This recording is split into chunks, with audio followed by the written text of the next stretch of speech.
Assalamualaikum warahmatullahi wabarakatuh. Berjumpa kembali dalam pembahasan materi PKN hari ini bersama saya Aang Supriyatna.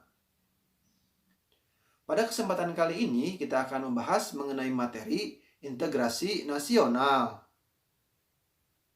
Istilah integrasi nasional berasal dari bahasa Inggris yaitu integration yang artinya kesempurnaan atau keseluruhan, dan nasional yang berarti bangsa sebagai bentuk persekutuan dari orang-orang yang berbeda latar belakangnya dalam suatu wilayah dan di bawah satu kesatuan politik.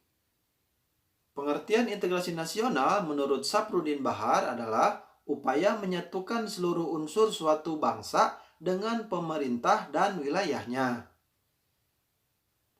Kemudian, Juliati Suroyo mengartikan bahwa bersatunya suatu bangsa yang menempati wilayah tertentu dalam sebuah negara yang berdaulat. Kemudian, Riza Nur Arpani mengartikan sebagai pembentukan suatu identitas nasional dan penyatuan berbagai kelompok sosial dan budaya ke dalam suatu kesatuan wilayah. Dan Ramlan Surbakti mengartikan sebagai proses penyatuan berbagai kelompok sosial budaya dalam suatu kesatuan wilayah dan dalam suatu identitas nasional. Selanjutnya yaitu jenis integrasi. Yang pertama yaitu integrasi politik. Dalam hal ini terbagi menjadi dimensi vertikal dan dimensi horizontal. Dimensi vertikal menyangkut hubungan elit dan massa guna menjembatani perbedaan dalam rangka pengembangan proses politik yang partisipatif. Sedangkan dimensi horizontal adalah menyangkut masalah teritorial, antar daerah, antar suku, umat beragama, dan golongan masyarakat Indonesia. Selanjutnya adalah integrasi ekonomi. Adanya saling ketergantungan antar daerah dalam upaya memenuhi kebutuhan hidup rakyat dan penghapusan hambatan-hambatan antar daerah. Dan integrasi sosial budaya merupakan proses penyesuaian unsur-unsur yang berbeda dalam masyarakat sehingga menjadi satu kesatuan. Dan kesediaan bersatu bagi kelompok-kelompok sosial budaya di masyarakat. Adapun syarat-syarat terjadinya integrasi dapat kita simak sebagai berikut. Pertama, anggota masyarakat merasa bahwa mereka semua berhasil untuk saling mengisi kebutuhan-kebutuhan yang satu dengan yang lainnya. Kedua, terciptanya kesepakatan bersama mengenai norma-norma dan nilai-nilai sosial yang dilestarikan dan dijadikan sebagai pedoman.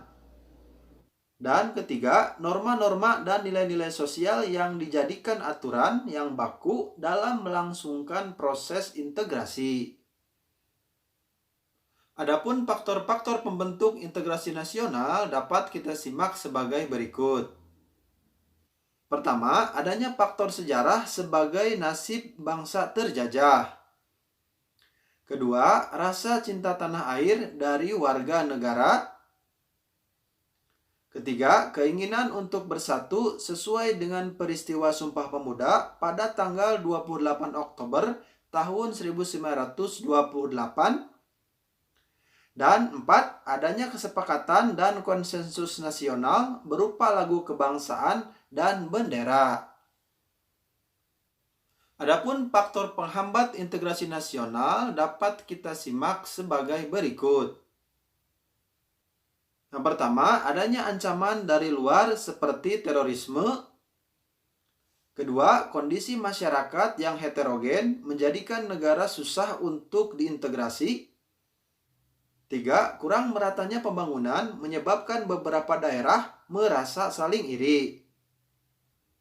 Empat, adanya faktor dalam yang bisa memecah belah beberapa wilayah. Dan lima, wilayah suatu negara yang terlalu luas. Selanjutnya yaitu perbedaan antara integrasi versus disintegrasi.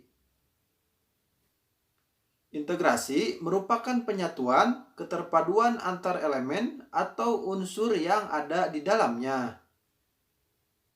Sedangkan disintegrasi merupakan keterpecahan antar golongan dan kelompok yang ada dalam suatu bangsa. Contohnya pertentangan fisik, tawuran, perkelahian, revolusi, bahkan perang. Kesimpulannya, integrasi nasional diperlukan untuk mencapai kesetiaan baru terhadap identitas-identitas baru yang diciptakan, di mana persatuan diperlukan untuk mencegah disintegrasi bangsa.